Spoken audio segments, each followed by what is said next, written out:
නංගි කොහෙද යන්නේ? බඩු වගේක් ගන්න මෙගා ප්ලාස් එකට යනවා. අපිත් ඒ හරියට යන්නේ. නගින්න. නගින්න.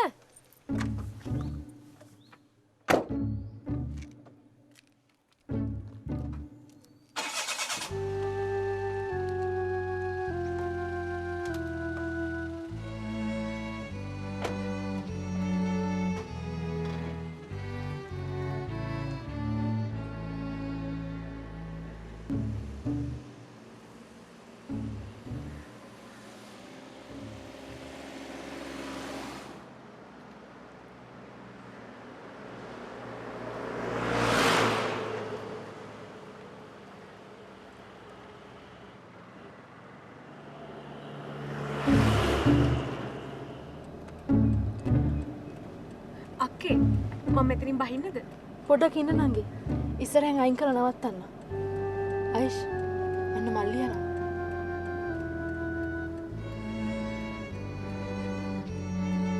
වට පේන්නේ නැද්ද අනේ?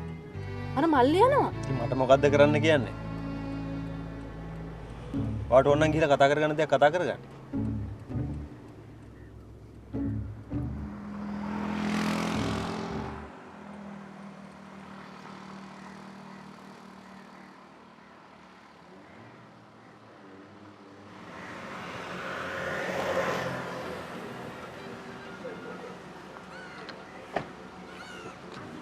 Thank you අක්කේ.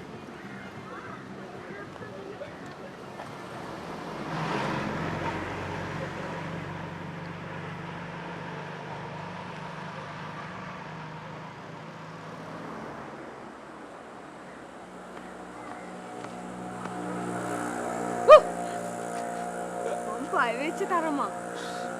ඔයා මොකේද ආවේ? අල්ලපු ගෙදර එලා කාර් එකේ. ඇයි? මෙතන කතා කරන්න බෑ ඇතුළට යන්න. යන්කෝ යන්න.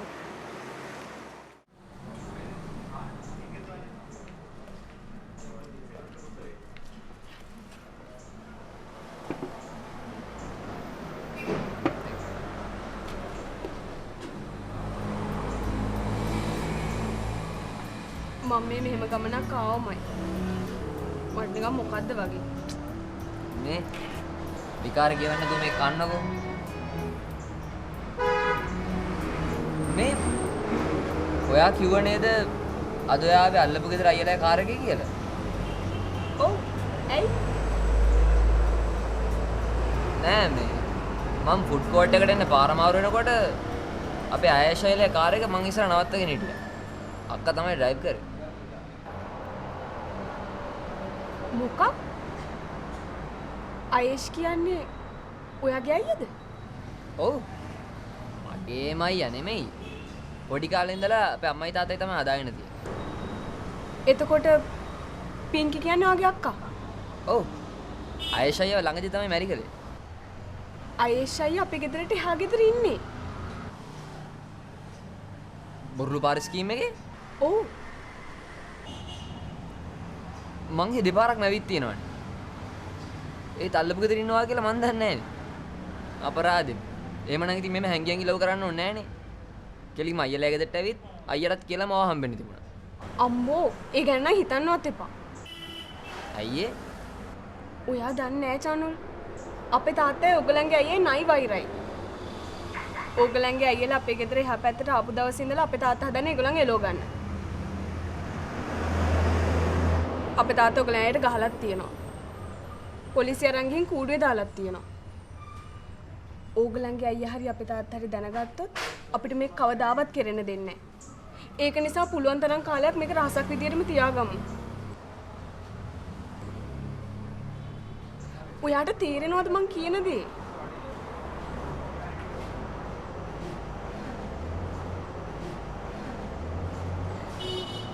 මට බයයි චනුල්.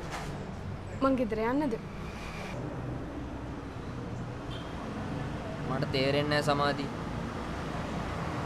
බලන පැත්තෙන් ඔබ්ජෙක්ෂන්. ඒ මදිවට ඔයත් මෙතන ආපු වෙලාවෙ ඉඳලා බයේ මැරෙන්න හදන. අපි මේ කරන්නේ වැරද්දක් චනුල්. වැරදි වැඩ කරද්දි ජීවත් වෙන්න වෙන්නේ බයෙන්. අනිද්දා විභාගෙනේ. අපි ඒක නිසා ඉක්මනට යමු. මාත් එක්ක තරහ වෙන්න එපා චනුල්. අපි ආයෙත් පුළුවන් තරම් ඉක්මනට හම්බ වෙමු.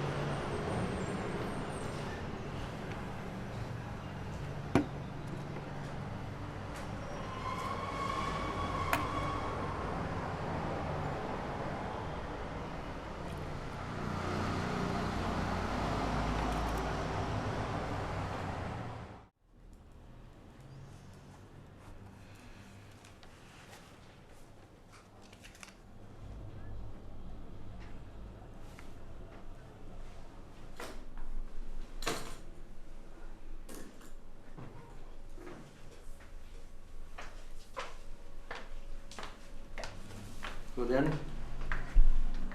ඩඩා පොඩ බලන්න. ඕකනේ ඉතින් මං කියන්නේ. දැන් ගිහිල්ලා ඩරත් එක්ක ඉඳලා මට විදුක කුමන්ත්‍රණය කර. කාමරෙන් එළියට අඩියක් තියන්න. අයිෂ් මගෙන් කියවුණු දේවල් වලට මං කී පාරක් නම් සමාව ඉල්ලුවද? ඇයි ඔය විදිහට නපුර වෙන්නේ? ඩඩා ඉන්නේ අසනීපෙන්. එයා බලන් ඇති මං ඇවිල්ලා කතා කරනකම්. මං පොඩ්ඩක් ගිහිල්ලා එන්නම්. මේ හෙන කඳයා වගේ ඉන්න මනුස්සයෙක් කිසි අසනීපයක් නැහැ. එයාට තියෙන එකම අසනීපය පිස්සෙක් වගේ මාත් එක්ක රණ්ඩු වෙන එක.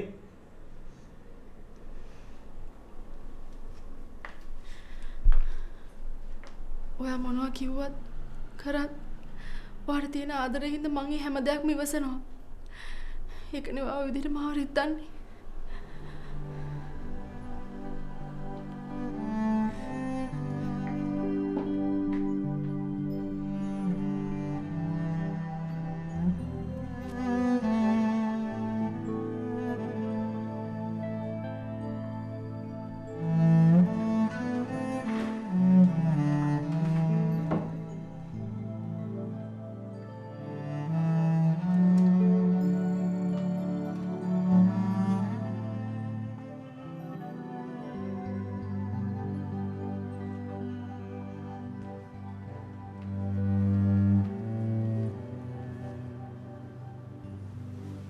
ඩඩා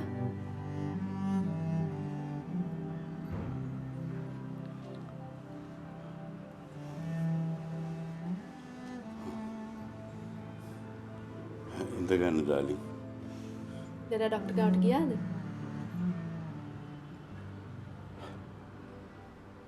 මං දුවට කිව්වනේ මට ওই ડોක්ටර් අතපත් වහමින් යන්න බෑ කියලා.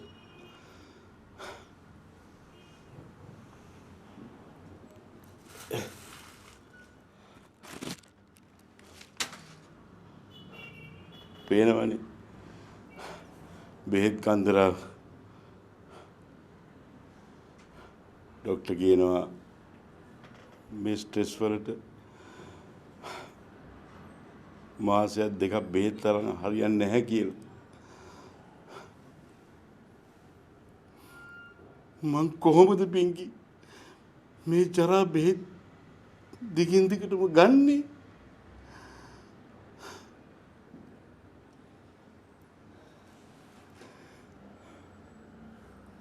මට මෙහෙම බිව්වාම මගේ මුළු ඇඟම පන් නැති වෙලා යනවා. මට කිසිම වැඩක් කරන්න බෑ. මට හිටගෙනම නිින්ද යනවා.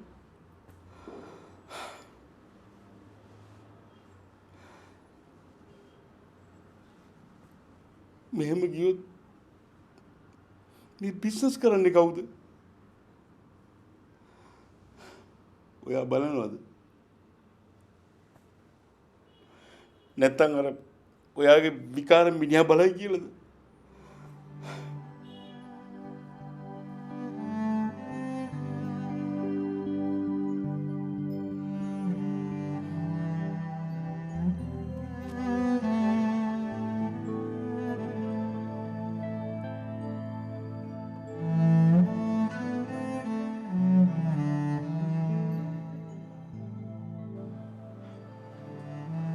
කියන්න පින්කි දැන් මම මොකද කරන්නේ?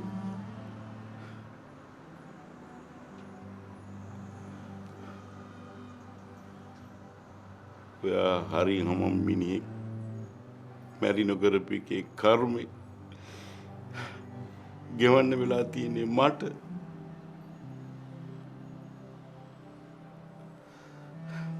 මම මේ බිස්නස් අයිස් වගේ කිසි කමකට නැති මිනිහෙක්ට පවරලා කොහොම නිදහස් වෙන්නද?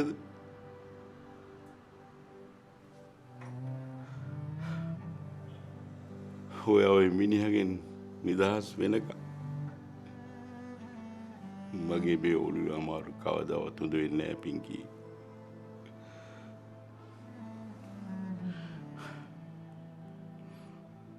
ඔය මිනිහගෙන් නිදහස් නොවුනොත් මේ දේපල විනාශ වෙලා කාබාසිනය වෙලා යයි.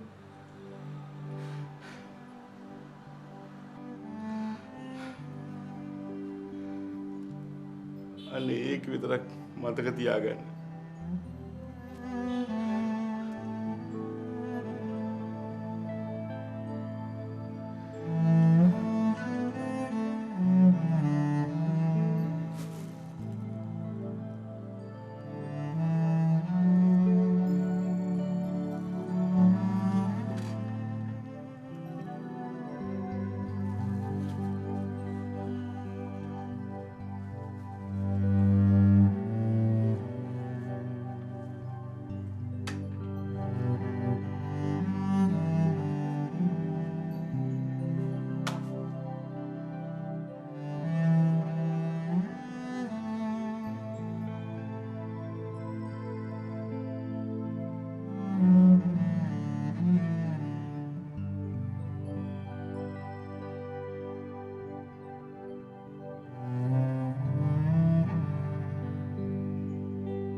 ආච්චි අම්මේ කොහෙද දරුවෝ ගියේ? පාඩම් කරද්දී දැක්කේ නෝට්ස් වගේක් අඩුයි කියලා. ඉතින් යාළුවෙක්ගේ ගෙදර ගිහිල්ලා ඒ නෝට්ස් ටික ඉල්ලගෙන ෆොටෝ කොපි ගහන් එන්න ගියා. ඉතින් ඔය ගියපු ගමනක් මට කෝල් කරලා යන්න තිබුණා නේද? වැඩි හිටියන්ට නොකිය ඔය වයසේ ගෑනු ළමෙක් තනි පංගලෙමි හිතුමනාපිට ඔය වගේ ගමන් බිමන් යනවද? තාත්තා දැනගත්තා නම් හොඳට කන්න වෙයි. තාත්තා දැනගන්නේ ආච්චි අම්ම කිව්වොත් නේ. මන් දන්නවා ආච්චි අම්ම තාත්තට කියන්නේ නැහැ කියලා. පුතාගේ අම්මත් ඉස්සර අර මෙහි ගියේ අර නෝට්ස් මේ නෝට්ස් ඉල්ල ගන්න යනවා කියලා තමයි. ඔයා දන්නවද? ඔයාගේ අම්මගේ ගමන් බිමන් ගැන ඔයාගේ සීයත් එක්ක මං කවදාවත් කතා කළේ නෑ.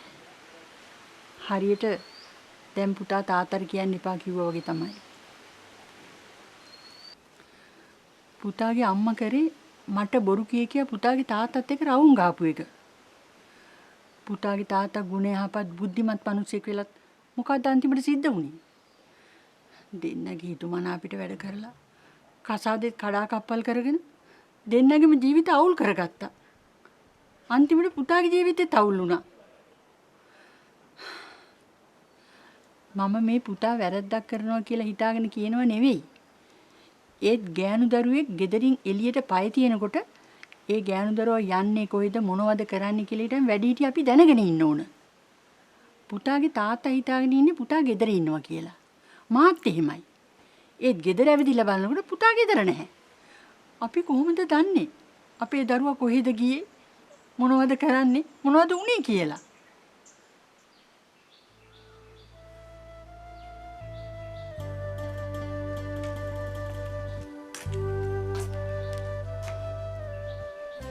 මට සමා වෙන්න ආච්චි අම්මේ. පුතාට තේරෙනව නේද? පුතා කරපු වැඩේ බරපතලකම.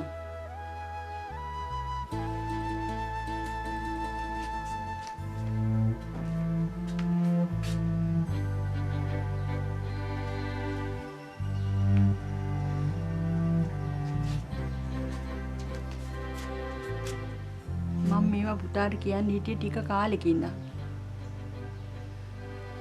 මේ ලෝකේ අම්මයි තාත්තයි දික්කසාද වෙච්ච පළවෙනි දරුවවත් අන්තිම දරුවවත් පුතා නෙවෙයි.